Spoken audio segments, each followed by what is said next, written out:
Mister Satish உங்கள மாதிரி வரதட்சணை வேணும் பொண்ணு வேணும்னு அலைஞ்சிருந்தாருன்னா அவர் தலைவரா இருக்க மாட்டார். அவர் கல்யாணமே பண்ணிக்கிடல. ஏன் என்னுடைய மக்கள் காசு சேர்க்கல இல்லங்க, எல்லாத்தையுமே தன்னுடைய பிள்ளைகளாக நேசித்த காரணத்தினால்தான் தனக்கென்ற ஒரு குடும்பத்தை அவர் தேடிக்கொள்ளவே இல்லை. தமிழ்நாடு அவருடைய குடும்பம் தானங்கய்யா. இதுல சதீஷ் வேற இன்னொரு கண்டுபிடிப்பு கண்டுபிடிச்சிருக்கிறார். இனிமே அவர் பேரை விஞ்ஞானி சதீஷ்னே போடுங்கய்யா. பணம் இருந்தா வில்லேஜ் விஞ்ஞானி. ஆமாங்கய்யா, வில்லேஜ் விஞ்ஞானியா. பணம் இருந்தா உங்ககிட்ட எல்லாரும் how are you அப்படிமாங்களாம். பணம் இல்லனா who are you அப்படிமாங்களாம். இப்ப அவர் நம்ம ஊருக்கு வந்தார்ல, வந்த உடனே இவர் சின்ன வயசுதான்யா, கல்யாணம் ஆகி 230 நாள் தான் ஆகுது. திரும்ப திரும்ப சொல்ல நான் உள்ளத தானே சொன்னேன், நான் பொய் சொல்லல. இன்னும் ஒரு 2-3 மணி நேரம் கழிச்சா கல்யாணம் ஆகி 231 நாள் நான் சேர்த்து சொல்வேன்னு வைங்களேன்.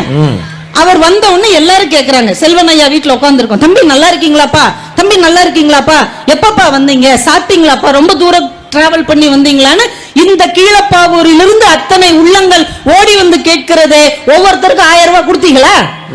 கொடுத்தீங்களா தம்பி? 1000 ரூபாய் வாங்கிட்டு தான் போறீங்க. யாருமா தருவா? கொடுப்பாரியா? அவர் பேரே செல்வன், கொடுக்க மாட்டாரா? ஏமா அவரை மேடையில் வச்சுக்கிட்டு இந்த பாட்டு பண்றீங்க?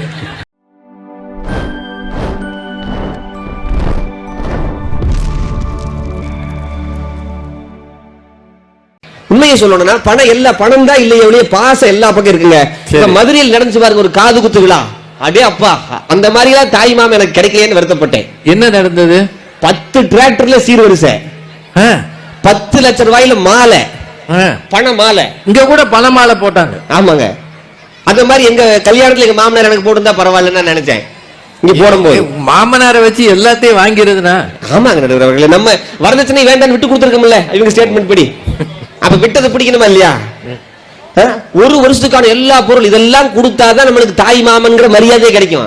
அப்படி எல்லாம் கொடுத்தா தாய் மாமா இல்லன்னா நாய் மாமான்னு போயிட்டே இருப்பாங்க. சரி, உண்மையை சொல்லணும்னாங்க இன்னைக்கு எல்லாம் பாத்துட்டீங்கன்னா வாழ்றதுல ரொம்ப கஷ்டமா இருக்கு. 2 பேர் வேலைக்கு போனா மட்டும்தான் வாழவே முடியும்.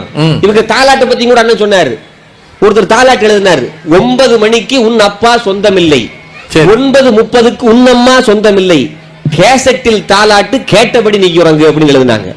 ஏன்னு கேட்டா பாசத்தை கொட்டி கொடுக்குற கால் இருக்கு, பணத்தை கொடுக்குறதுக்கு ஒருத்தவங்க கிடையாதுங்க. இப்ப பாருங்க, நான் எனக்கு ஊர்லாம் பொண்ணு தேடணும். சரி, இப்ப கடைசியில கல்யாண கதைக்கு வந்தேன். நான் பேசாம தான் இருந்தேன். இவங்க தான் ஆரம்பிச்சு விட்டாங்க 230 நாள். ஆமா, இல்லாட்டி இந்த பிள்ளைக்கு ஒண்ணுமே தெரியாது. அப்படித்தான் இருந்தேன். எனக்கு நான் படிச்சிருக்கிறேன், வாத்தியாரா இருக்கிறேன், இதுக்கெல்லாம் பொண்ணே கொடுக்கல. சேலரி ஸ்லிப் கொடுங்க. சேலரி ஸ்லிப்னா நான் சம்பளம் வாங்குறேன், எவ்வளவு சம்பளம் வாங்குறேன்னு சொல்லி சம்பளம் வாங்குற ரசீது, சம்பளம் வாங்குற ரசீதை கொண்டு வா. பொண்ணோட சம்பளம் வாங்குற ரசீதோட வச்சு பார்த்து ஜாதகம் எல்லாம் பாக்குற. ஜாதகம் எல்லாம் செகண்டரி தான், 2வது தான். முதல்ல எவ்வளவு சம்பளம் ஈக்குவல் பண்ணி பாக்குறாங்க. பார்த்ததுக்கு அப்புறம் பொண்ணை விட நீ 10,000 ரூபாய் கம்மியா வாங்குற, வேண்டாம்னு சொல்லி எங்க தாய் மாமா வேண்டாம் வரைக்கும் விட்டாரு. சரி, அப்புறம் அந்த பொண்ணுக்கு வேற மாப்பிள்ளையோட கல்யாணம் பண்ணி வச்சாங்க. சரி, அந்த கல்யாணத்துக்கு என்ன கூப்பிட்டுதாங்க, எப்படி போவேன், மானம் போச்சு மரியாதை போச்சுட்டு இருந்தேன். சரி போலான்னு சொல்லி 2 மாசம் கழிச்சு கல்யாணம் எல்லாம் முடிஞ்சதுக்கு அப்புறம் போலான்னு போறேன். போய் நமக்கு பொண்ணு கொடுக்காத எங்க மாமா இருக்காரு பாருங்க, அவர் தேடி பார்க்கலான்னு சொல்லி அந்த ஆல்பத்துல புரட்டுறேன். ஒரு இடத்துல ஆளை காணோம். ஒருவேளை தலைமுறை ஆயிட்டாரா அப்படின்னு பார்த்தா வீடியோல தேடி பார்க்கலான்னு வீடியோவை போட்டு பார்த்தா மொய்யல் ஒரு இடத்துல உட்காந்துருக்காருங்க. எதுக்குங்க இப்படி பண்ணிருக்கீங்கன்னா, மாப்பிள்ள இந்த பொண்ணு கல்யாணத்துக்காக எத்தனை பேருக்கு நான் மொய் செஞ்சிருக்கேன், அத்தனையும் வசூல் பண்ண வேண்டாமா? மொய் எழுதுற இடத்துல மாமா. ஆமா, யாருக்கு தாய் மாமா வந்துட்டு இருக்காரு. நல்ல வேளை நீங்க அந்த வீட்டுல பொண்ணு எடுக்கல. நான் எடுக்கல. அதை பார்த்து நான் கத்துக்கிட்டேன், நாம சுதாரிச்சிடணும்டா, எல்லா பக்கம் பணம் செஞ்சிருக்கிறோம் அப்படின்னு சொல்லிட்டு. நான் சென்னையில வாத்தியாரா இருக்கிறேன், சென்னையில பல பேருக்கு மொய் செஞ்சிருக்கிறோம். எல்லாரும் இன்விடேஷன் எப்படி இருப்பாங்க, அன்பளிப்பை தவிர்க்கவும் போடுவாங்க. அந்த தாய் மாமனுக்கு மருமகனா இருக்கிற நான் எப்படி இருப்பேன், இன்விடேஷன்லயே போட்டேன், தயவு செய்து அன்பளிப்பை தவிர்க்கவும், அதுக்கு பதிலாக பணமாக செய்யவும். அதுக்கு என்னையா அர்த்தம்? பணத்தை கொடுங்க அர்த்தம், வெளிப்படையா சொல்றேன். அதாவது பால் குக்கரு, தயிர் சட்டி இதெல்லாம் கொடுக்காதீங்க, கேஷா கொடுத்துருங்க. 10 பேரும் பால் குக்கரை வச்சு நாங்க என்னங்க பண்ண போறோம்? டீ கடை ஆரம்பிக்க என்னங்க பண்றது? உண்மையை சொல்லணும்னா அப்புறம் நம்ம என்ன உண்மையிலே மொய் செய்யறது எதுக்காக செய்யறோம்? பாசத்தை பரிமாறதுக்கா? அவங்க பொருளாதாரத்துல பணத்துல குறைவா இருப்பாங்க, நம்ம ஹெல்ப் பண்ண நாளைக்கு அவங்க கிவ் அண்ட் டேக் பாலிசிக்கு தான் மொய். 1 பவுன் நகை செஞ்சங்க, அவர் 1.25 பவுன் செய்வாருன்னு நினைச்சேன், ஆனா அவர் வச்சு செஞ்சுட்டாரு. என்ன பண்ணாருன்னு கேட்டா, அன்றைக்கு நான் செய்யும் போது 50,000 ரூபாய் 1 பவுன். சரி, ஏன் கல்யாணத்துக்கு 80,000 ரூபாய் பவுன். அவர் என்ன பண்ணிருக்கணும், 1.25 பவுனுக்கு 1 லட்சம் ரூபாய்க்கு பண்ணிருக்கணும், பண்ணல. சரி 80,000 ரூபாய்க்கு போட்ட முதலாவது எடுக்கணும்னு கொடுத்துருக்கணும், கொடுக்கல. 50,000 ரூபாய் பணத்தை மட்டும் பக்குவமா வச்சு கொடுத்துட்டு போயிட்டார். உண்மையிலேயே பணம் தான் எங்க இல்லாம இருக்குங்க, பாசம் நிறையவே இருக்கு. அதனால பணம் மொய் செஞ்சாதான் சொந்தக்காரன். கடவுள்கிட்டயே போய் பாருங்க, கடவுள்கிட்டயே நம்ம காசை கொடுத்துட்டு கடவுள்கிட்ட காசு கொடுந்தா கேட்கறோம். அங்கதான் உண்டியல் இருக்கு, உண்டியல் இருக்கு. அங்க கடவுள்கிட்ட போட்டு 5 ரூபாய் போட்டு 5 லட்சம் ரூபாய் கேட்கறோம். அதுல 5 ரூபாய் கொடுத்தா சாமியை பக்கத்துல பார்க்கலாம், 50 ரூபாய் கொடுத்தா தொட்டு பார்க்கலாம், 500 ரூபாய் கொடுத்தா தூக்கிட்டே வந்துடலாம். கடவுளையே காசு போலீஸ் வராங்க, பரவாயில்லையா? அவங்களுக்கும் கொடுத்தா போயிடுவாங்க. உண்மையிலே இப்ப திருப்பதி பெருமாளை பணம் வச்சிருக்கிறவங்க ஆன்லைன்லயே புக் பண்றாங்களா இல்லையா? ஆமா. கடவுளை கூட காசு இருந்தால் நாம் கட்டுப்படுத்த முடியும். நீங்கள் காசு இல்லாவிட்டால் உங்களை கூட உங்களுடைய உறவினர்களை கூட கட்டுப்படுத்த முடியாது. ஒண்ணு இல்லைங்க, ஹோட்டலுக்கு போன சாப்பிடலான்ட்டு சாப்பிட போகும்போது ஒரு ஐட்டம் தான் சாப்பிட்டேன், 3 ஐட்டத்துக்கு பில் போடுறாங்க. ஏன்? பொங்கல் தான் சாப்பிட்டேன், 3 ஐட்டம் பில்லு. படிச்சு பார்த்தேன், மேல பொங்கல் அப்படின்னு இருக்கு, பார்த்தேன். கீழே பார்த்தா 2-3 எழுத்து போட்டு 2 ஐட்டம் போட்டிருந்தாங்க. என்னடான்னு கேட்டா அவர் சொல்றாங்க, ஒன்னு ஸ்டேட் ஜிஎஸ்டி, இன்னொன்னு சென்ட்ரல் ஜிஎஸ்டி. அதெல்லாம் இப்ப குறைச்சிருக்காங்க. குறைச்சாங்களா? இதுல குறைக்க மாட்டேங்கிறாங்களே, நான் சாப்பிடாத கொடுக்குறேன். அப்ப அவங்க கூட சொன்னாங்க காம்போ ஆஃபர். நாங்க இட்லி தோசை வடை எல்லாத்தையும் கொஞ்சம் கொஞ்சமா வச்சு அது ஒரு காம்போ. இதை சாப்பிட்டதால எங்க தாத்தாக்கு வந்துச்சு ஹார்ட் ப்ராப்ளம். ஹாஸ்பிட்டலுக்கு போனோம். ஹாஸ்பிட்டலுக்கு போனா அங்க ஹார்ட் ப்ராப்ளம் வந்திருக்குங்க, சரி வைத்தியம் பண்ணுங்க. பேச்சுவார்த்தை நடத்தணும். என்ன பேச்சுவார்த்தை? இங்க ஒரு காம்போ ஆஃபர் இருக்கு, எடுத்துக்கங்க அப்படின்னாங்க. என்ன காம்போ ஆஃபர்? 2 லிட்டர் ரத்தம், 3 நேரம் சோறு, 4 நாளைக்கு ஐசியூ வாடகை. 2 லிட்டர் ரத்தம்? ஆமாங்க. பொய் சொன்னால் பொருந்த சொல்லுங்க. இந்த ஊருக்கு அந்த மாதிரி சொல்றேன், அதாவது யூனிட் 2 லிட்டர் சொல்றேன். நல்லெண்ணெய் விளக்கெண்ணெய் வாங்கின மாதிரி சொல்லிட்டு பேசுறாங்க நடுவர்களே, பணத்துக்காக பேசுறாங்க. எல்லாம் பேசி 5 எக்ஸ்ரே 6 ஸ்கேன் எல்லாம் சேர்த்து காம்போ. அப்பதான் தெரிஞ்சு இந்த காம்போ ஆஃபர் எதனால வந்துச்சு. ஹோட்டல்ல காம்போ ஆஃபர்ல சாப்பிட்டதால இந்த காம்போ வந்துச்சு. இது ஒருவே ஹோட்டல்ல திங்க மாட்டான். உண்மையிலேயே சொல்லணுங்க, பணம் இருந்தா பாசம் பின்னாடி வருங்க. பணம் இல்லைன்னு வச்சுக்கல ஒருத்தர் மதிக்க மாட்டாங்க. உண்மையை சொல்லணும்னா இன்னைக்கு கல்வியில் இருந்து கடவுள் வரைக்கும் பணத்துக்காகத்தான் எல்லாரும் அலைகிறோம். பணம் இல்லைன்னா எதுவுமே பண்ண முடியாது. நாம் பேசுவது தமிழ் பற்றுதான், இல்லைன்னு சொல்ல. ஆனாலும் கூட இங்க வரணும்னு சொன்னா பஸ்ஸுக்கு காசு கொடுத்தாலும் கொண்டு இறக்கி விடுவாங்களே தவிர நான் திருக்குறள் பேசுவேன். ஏன் அந்த டிக்கெட்டை மாமனார் எடுக்க சொல்ல வேண்டியதுதானே? மறந்துட்டேன். எடுத்து கொடுக்கிறவர்களுக்கு நன்றியை தெரிவித்துக் கொள்கிறேன். இதன் மூலமாக ஒருத்தருக்கு நான் சொல்லிக் கொடுக்குறேன், டிக்கெட் எடுத்து கொடுத்தா சந்தோஷம் தான். அங்கேயும் வந்து உங்க பெருமையை தான் பேசுவோம். உண்மையிலேயே நான் திருக்குறள் படிச்சிருக்கேன், கம்பராமாயணம் படிச்சிருக்கேன். பஸ்ஸில் ஏற்ற மாட்டார்கள், பணம் கொடுத்தால் மட்டும்தான் பஸ்ஸில் ஏற்றுவார்கள். பணம் கொடுத்தால் தான் எல்லாமே நடக்கும். இல்லாளும் வேண்டால், ஈன்றெடுத்த தாயும் வேண்டால். பணம் இருந்தால் தான் கட்டின மனைவியும் மதிப்பாங்க, பெத்தெடுத்த தாயும் கூட மதிப்பாங்க. பாசம் எல்லாம் தானா வந்துருங்க. பாசம் எல்லாம் தேவையான அளவுக்கு இருக்குது. பாருங்க அண்ணனுக்கு எவ்வளவு பாசம் இருக்கு. பணம் தான் இல்ல. நீங்க 2 பேரும் சேர்ந்து போங்க எங்கேயாவது. ஆகவே இன்றைய குடும்பங்களை அதிகமாக பயமுறுத்துவது பாசம் அல்ல, பணப்பற்றாக்குறைதான் எங்களை பயமுறுத்துகிறது என்று சொல்லி விடைபெறுகின்றேன். நன்றி, வணக்கம். புது மாப்பிள்ளை சிவ சதீஷ் குமார் தெரிஞ்சதெல்லாம் சொல்லிட்டாரு. உடம்பு சரியில்லைன்னு டாக்டர்கிட்ட போனா எவ்வளவு செலவாகுது, இதுக்கு எங்க இருந்து வர்றது? புள்ள மேல பிரியம் இருக்கு, அவனுக்கு உடம்பு சரியில்லைன்னா டாக்டர்கிட்ட தூக்கிட்டு ஓடுறோம், 1000 கணக்கா செலவாகுது. பாசத்தை காட்டுவதற்கே பணம் தேவைப்படுகிறது. பணம் தாங்க குறைவா இருக்கு வீடுகள்ல. அவருக்கு எவனோ அவங்க மாமனார் வரதட்சணை கொடுக்கல, அது ஒரு வருத்தம் தான். என்னங்க வருத்தம் தானே? அந்த காலத்துல எல்லாம் வரதட்சணையே இல்லை. நாங்கெல்லாம் எங்க போய் சொல்றது? இவருக்காவது ஏதோ பரவாயில்லாம கொடுத்துருக்குறாங்க, அதை மறைக்கிறார் மனுஷன். ஆனாலும் காசு இல்லைன்னு அழுகிறார். பஸ்ல ஏறி நான் தமிழ் படித்திருக்கிறேன், இன்ன கொண்டு போய் தென்காசியில விடுன்னு சொன்னா விடுவானா? நேர கீழ்ப்பாக்கத்துல கொண்டு போய் விட்டுருவான். தென்காசிக்கு வரணும்னா டிக்கெட் வாங்கணும். ட்ரெயின்ல பொதிகை எக்ஸ்பிரஸ் அங்க வருது, பொதிகை தானங்க இங்க வருது, பொதிகையில் ஏறி டிக்கெட் வாங்கணும், அப்பதான் இங்க வர முடியும். தமிழ் புறப்படுகிற இடமே பொதிகை மலை தான், அதானுங்க கரெக்ட். பொதிகை மலையில தான் தமிழ் பிறந்து வாழ்கிறது. இன்னமும் மிக அரிதான மூலிகைகள் இருக்கிற மலையும் இந்த பொதிகை மலை தான். அரிதான மூலிகைகள், தமிழ் மருத்துவத்தில் இருக்கிற மிகச்சிறந்த மூலிகைகள் இருக்கிற மலை பொதிகை மலை தான். அந்த காலத்துல அகத்தியர் வந்து இருந்து பெருமைப்படுத்திய மலையும் பொதிகை மலை தான். இந்த தமிழை வச்சுக்கிட்டு இவர் வர்றாரு, பொதிகை எக்ஸ்பிரஸ்ல ஏத்துவானா? இறக்கி விட்டுருவான். அப்போ காசுதான் இல்லை குடும்பங்களிலே அப்படின்னு சொல்ல வந்திருக்கிறார். இப்ப இந்த கணவனா மனைவியா ஆண்களா பெண்களான்னு போட்டா இங்க ஓரளவு மக்களுக்கு புரியும். இங்க பெண்கள் அதிகமா இருக்காங்க, ஆனால் மலங்க மலங்க பாக்குறாங்க. கொஞ்சம் பேர் பக்கத்துல இருக்கிறவங்களுக்கு காதுக்குள்ள பேசுறாங்க. கொஞ்சம் பேசாம இருந்தீங்கன்னா நல்லது. பேசணும்னு விரும்புறவங்கள வீட்டிலேயே உட்காந்து பேசலாம். எங்களுக்கு மைக்கு கொடுத்து இத்தனை ஸ்பீக்கர் போட்டு பேச வச்சா ஆண்கள் நான் எதிர்பார்த்ததை விட பெருங்கூட்டம் வந்துருச்சு. முதல்ல காலி சேரா இருந்தது, இப்ப பாத்தீங்கன்னா பெண்களுக்கு நிகராக ஆண்களும் வந்து கூடியிருக்கிறார்கள். ஆண்கள் அத்தனை பேருக்கும் வரவேற்பும் நன்றியும் உங்களுக்கு தான். கொஞ்சம் நீங்க அமைதியா இருங்க, சொல்றேன்னு தப்பா எடுத்துக்காதீங்க. ரொம்ப தூரம் கிளம்பி வந்திருக்கிறோம், கொஞ்ச நேரம் இவங்க பேசுறத கேளுங்க. இவர் ஒருத்தர் சொல்லியிருக்கிறாரு, அவர் ஒருத்தர் சொல்லியிருக்கிறாரு.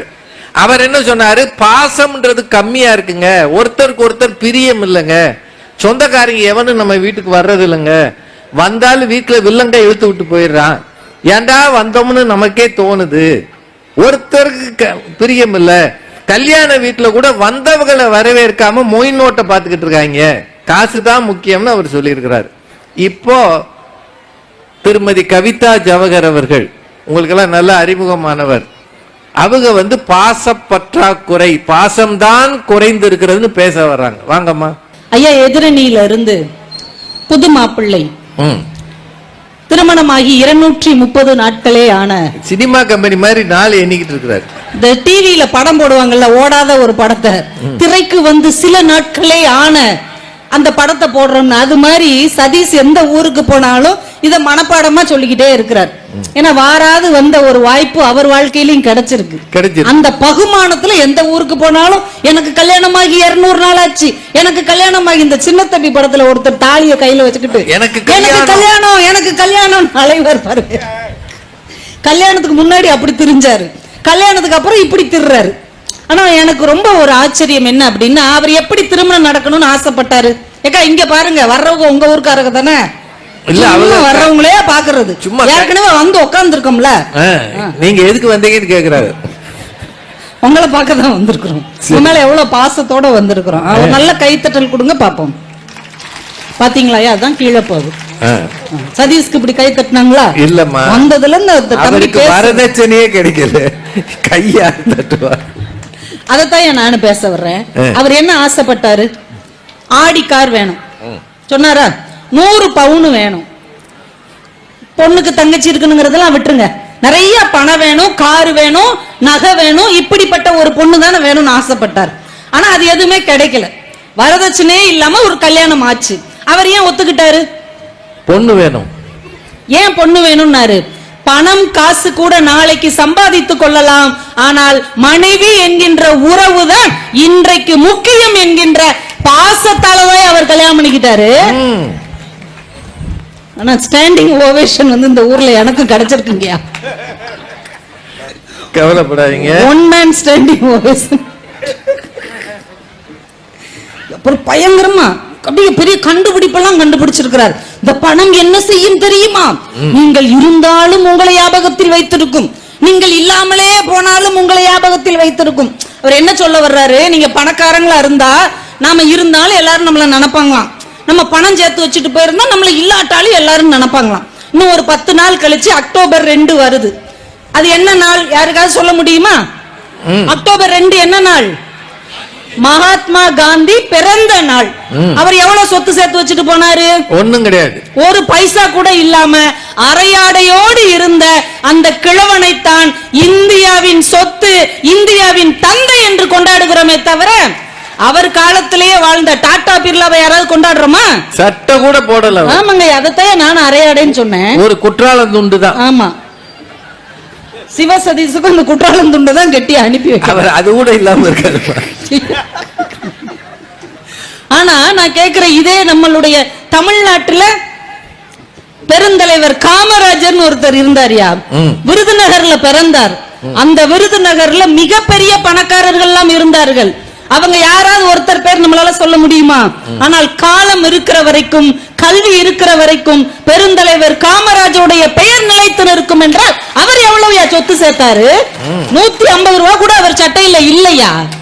சாதாரணமா வந்துட்டு இந்த நாட்டை விட்டு உலகத்தை விட்டு போனார்னா பெற்ற தாய்க்கு பிரியத்தை மட்டுமே கொடுத்து விட்டு இந்திய தாய்க்கு இதயத்தையே கொடுத்ததால் தான் அவர் பெருந்தலைவர் என்று கொண்டாடப்படுகிறார். மிஸ்டர் சதீஷ், உங்களை மாதிரி வரதட்சணை வேணும் பொண்ணு வேணும்னு அலைஞ்சிருந்தாருன்னா அவர் தலைவரா இருக்க மாட்டார். அவர் கல்யாணமே பண்ணிக்கல. ஏன்?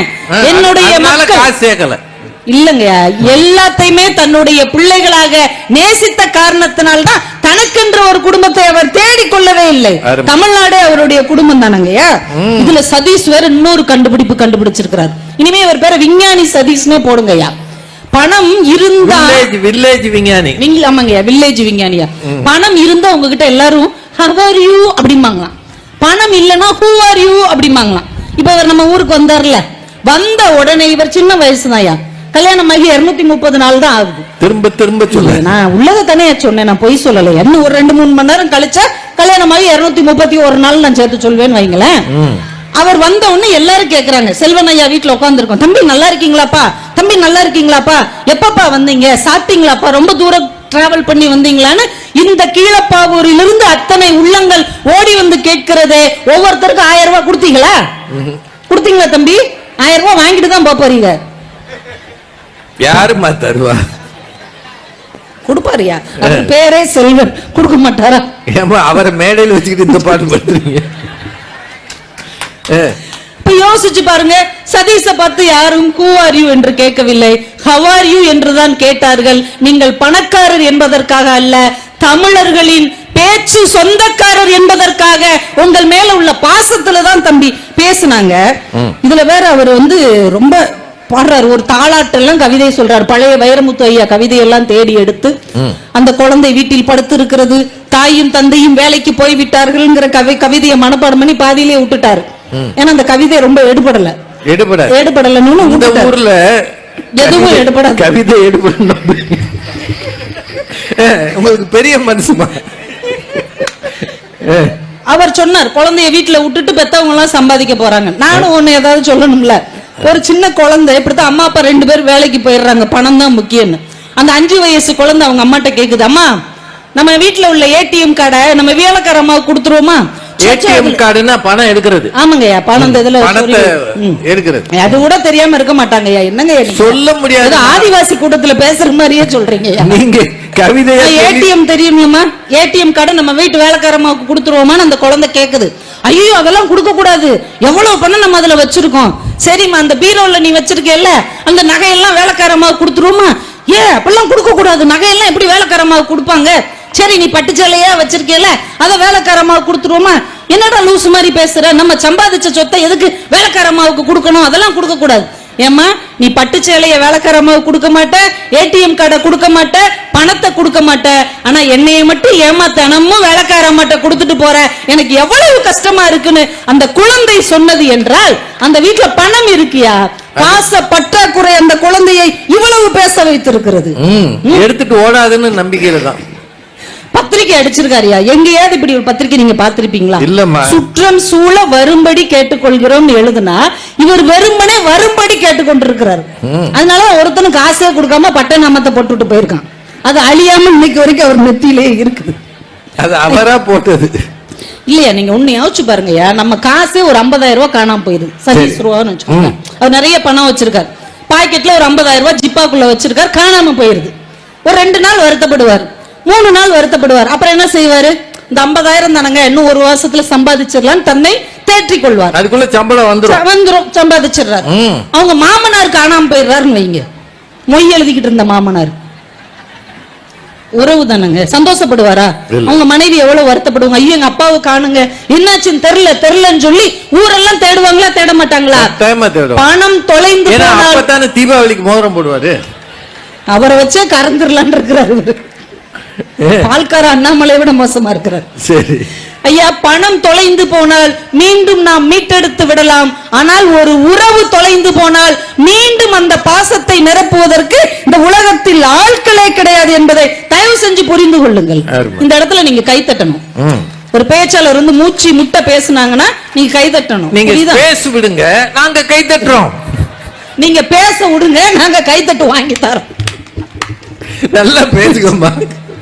ஏதோ எங்களால முடிஞ்ச அளவுக்கு நாங்களும் முயற்சி பண்றோம். ஐயா ஹோட்டல்ல உங்க சொந்தக்காரர் ஒருத்தர் சாப்பிட போயிருக்காரு. சரி. பொங்கலோட GST எல்லாம் போட்டிருக்காங்க. உடனே ஹார்ட் அட்டாக் வந்து ஆஸ்பத்திரிக்கு போயிருக்காரு. அங்கேயும் காம்போ சொல்லியிருக்காங்க. ஹோட்டல்ல போய் காசு இருக்குங்கிற திமிர்ல சாப்பிடாம மனைவி கையால பக்கத்துல உட்கார்ந்து பழைய சோறு கொடுத்தாலும் யார் சாப்பிடுறாங்களோ அவங்களுக்கு வாழ்க்கையில ஹார்ட் அட்டாக்கே வராதுயா. பாத்தீங்களா? Standing ovation again again again and again. அது காரணம் காலையில சாப்பிட்ட பழைய சோறு.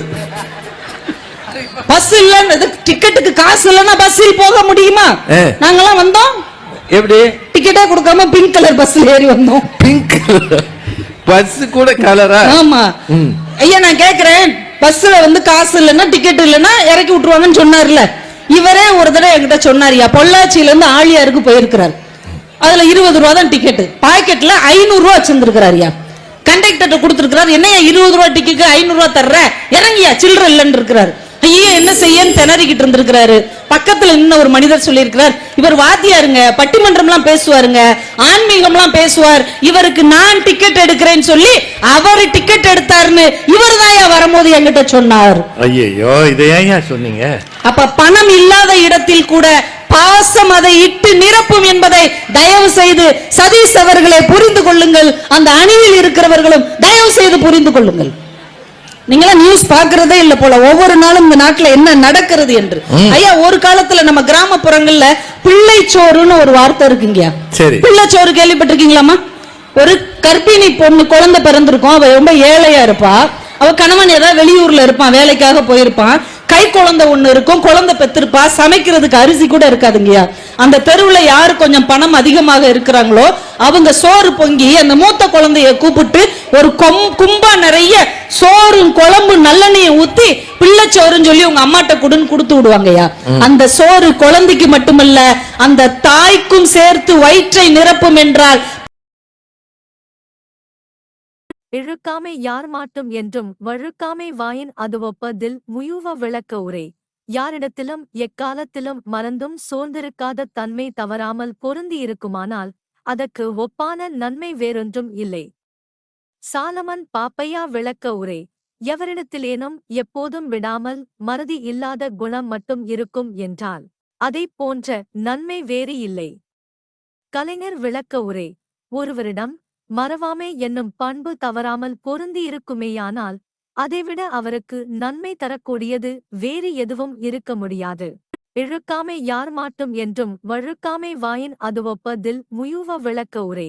யாரிடத்திலும் எக்காலத்திலும் மறந்தும் சோர்ந்திருக்காத தன்மை தவறாமல் பொருந்தியிருக்குமானால் அதற்கு ஒப்பான நன்மை வேறொன்றும் இல்லை. சாலமன் பாப்பையா விளக்க உரை. எவரிடத்திலேனும் எப்போதும் விடாமல் மறதி இல்லாத குணம் மட்டும் இருக்கும் என்றால் அதைப் போன்ற நன்மை வேறு இல்லை. கலைஞர் விளக்க உரை. ஒருவரிடம் மறவாமை என்னும் பண்பு தவறாமல் பொருந்தியிருக்குமேயானால் அதைவிட அவருக்கு நன்மை தரக்கூடியது வேறு எதுவும் இருக்க முடியாது. இழுக்காமை யார் மாட்டும் என்றும் வழுக்காமை வாயின் அதுவொப்பதில் முயுவ விளக்க உரை. யாரிடத்திலும் எக்காலத்திலும் மறந்தும் சோர்ந்திருக்காத தன்மை தவறாமல் பொருந்தியிருக்குமானால் அதற்கு ஒப்பான நன்மை வேறொன்றும் இல்லை. சாலமன் பாப்பையா விளக்க உரை. எவரிடத்திலேனும் எப்போதும் விடாமல் மறதி இல்லாத குணம் மட்டும் இருக்கும் என்றால் அதைப் போன்ற நன்மை வேறு இல்லை. கலைஞர் விளக்க உரை. ஒருவரிடம் மறவாமை என்னும் பண்பு தவறாமல் பொருந்தியிருக்குமேயானால் அதைவிட அவருக்கு நன்மை தரக்கூடியது வேறு எதுவும் இருக்க முடியாது. இழுக்காமை யார் மாட்டும் என்றும் வழுக்காமை வாயின் அதுவொப்பதில் முயுவ விளக்க உரை. யாரிடத்திலும் எக்காலத்திலும் மறந்தும் சோர்ந்திருக்காத தன்மை தவறாமல் பொருந்தியிருக்குமானால் அதற்கு ஒப்பான நன்மை வேறொன்றும் இல்லை. சாலமன் பாப்பையா விளக்க உரை. எவரிடத்திலேனும் எப்போதும் விடாமல் மறதி இல்லாத குணம் மட்டும் இருக்கும் என்றால் அதைப் போன்ற நன்மை வேறு இல்லை. கலைஞர் விளக்க உரை. ஒருவரிடம் மறவாமை என்னும் பண்பு தவறாமல் பொருந்தியிருக்குமேயானால் அதைவிட அவருக்கு நன்மை தரக்கூடியது வேறு எதுவும் இருக்க முடியாது. இழுக்காமை யார் மாட்டும் என்றும் வழுக்காமை வாயின் அதுவொப்பதில் முயுவ விளக்க உரை. யாரிடத்திலும் எக்காலத்திலும் மறந்தும் சோர்ந்திருக்காத தன்மை தவறாமல் பொருந்தியிருக்குமானால் அதற்கு ஒப்பான நன்மை வேறொன்றும் இல்லை. சாலமன் பாப்பையா விளக்க உரை. எவரிடத்திலேனும் எப்போதும் விடாமல் மறதி இல்லாத குணம் மட்டும் இருக்கும் என்றால் அதைப் போன்ற நன்மை வேறு இல்லை. கலைஞர் விளக்க உரை. ஒருவரிடம் மறவாமை என்னும் பண்பு தவறாமல் பொருந்தியிருக்குமேயானால் அதைவிட அவருக்கு நன்மை தரக்கூடியது வேறு எதுவும் இருக்க முடியாது. இழுக்காமை யார் மாட்டும் என்றும் வழுக்காமை வாயின் அதுவொப்பதில் முயுவ விளக்க உரை. யாரிடத்திலும் எக்காலத்திலும் மறந்தும் சோர்ந்திருக்காத தன்மை தவறாமல் பொருந்தியிருக்குமானால் அதற்கு ஒப்பான நன்மை வேறொன்றும் இல்லை. சாலமன் பாப்பையா விளக்க உரை. எவரிடத்திலேனும் எப்போதும் விடாமல் மறதி இல்லாத குணம் மட்டும் இருக்கும் என்றால் அதைப் போன்ற நன்மை வேறு இல்லை. கலைஞர் விளக்க உரை. ஒருவரிடம் மறவாமை என்னும் பண்பு தவறாமல் பொருந்தியிருக்குமேயானால் அதைவிட அவருக்கு நன்மை தரக்கூடியது வேறு எதுவும் இருக்க முடியாது. இழுக்காமை யார் மாட்டும் என்றும் வழுக்காமை வாயின் அதுவொப்பதில் முயுவ விளக்க உரை. யாரிடத்திலும் எக்காலத்திலும் மறந்தும் சோர்ந்திருக்காத தன்மை தவறாமல் பொருந்தியிருக்குமானால் அதற்கு ஒப்பான நன்மை வேறொன்றும் இல்லை. சாலமன் பாப்பையா விளக்க உரை. எவரிடத்திலேனும் எப்போதும் விடாமல் மறதி இல்லாத குணம் மட்டும் இருக்கும் என்றால் அதைப் போன்ற நன்மை வேறு இல்லை. கலைஞர் விளக்க உரை. ஒருவரிடம் மறவாமை என்னும் பண்பு தவறாமல் பொருந்தியிருக்குமேயானால் அதைவிட அவருக்கு நன்மை தரக்கூடியது வேறு எதுவும் இருக்க முடியாது. இழுக்காமை யார் மாட்டும் என்றும் வழுக்காமை வாயின் அதுவொப்பதில் முயுவ விளக்க உரை. யாரிடத்திலும் எக்காலத்திலும் மறந்தும் சோர்ந்திருக்காத தன்மை தவறாமல் பொருந்தியிருக்குமானால் அதற்கு ஒப்பான நன்மை வேறொன்றும் இல்லை. சாலமன் பாப்பையா விளக்க உரை. எவரிடத்திலேனும் எப்போதும் விடாமல் மறதி இல்லாத குணம் மட்டும் இருக்கும் என்றால் அதைப் போன்ற நன்மை வேறு இல்லை. கலைஞர் விளக்க உரை. ஒருவரிடம் மறவாமை என்னும் பண்பு தவறாமல் பொருந்தியிருக்குமேயானால் அதைவிட அவருக்கு நன்மை தரக்கூடியது வேறு எதுவும் இருக்க முடியாது. இழுக்காமை யார் மாட்டும் என்றும் வழுக்காமை வாயின் அதுவொப்பதில் முயுவ விளக்க உரை. யாரிடத்திலும் எக்காலத்திலும் மறந்தும் சோர்ந்திருக்காத தன்மை தவறாமல் பொருந்தியிருக்குமானால் அதற்கு ஒப்பான நன்மை வேறொன்றும் இல்லை. சாலமன் பாப்பையா விளக்க உரை. எவரிடத்திலேனும் எப்போதும் விடாமல் மறதி இல்லாத குணம் மட்டும் இருக்கும் என்றால் அதைப் போன்ற நன்மை வேறு இல்லை. கலைஞர் விளக்க உரை. ஒருவரிடம் மறவாமை என்னும் பண்பு தவறாமல் பொருந்தியிருக்குமேயானால் அதைவிட அவருக்கு நன்மை தரக்கூடியது வேறு எதுவும் இருக்க முடியாது. இழுக்காமை யார் மாட்டும் என்றும் வழுக்காமை வாயின் அதுவொப்பதில் முயுவ விளக்க உரை. யாரிடத்திலும் எக்காலத்திலும் மறந்தும் சோர்ந்திருக்காத தன்மை தவறாமல் பொருந்தியிருக்குமானால் அதற்கு ஒப்பான நன்மை வேறொன்றும் இல்லை. சாலமன் பாப்பையா விளக்க உரை. எவரிடத்திலேனும் எப்போதும் விடாமல் மறதி இல்லாத குணம் மட்டும் இருக்கும் என்றால் அதைப் போன்ற நன்மை வேறு இல்லை. கலைஞர் விளக்க உரை. ஒருவரிடம் மறவாமை என்னும் பண்பு தவறாமல் பொருந்தியிருக்குமேயானால் அதைவிட அவருக்கு நன்மை தரக்கூடியது வேறு எதுவும் இருக்க முடியாது.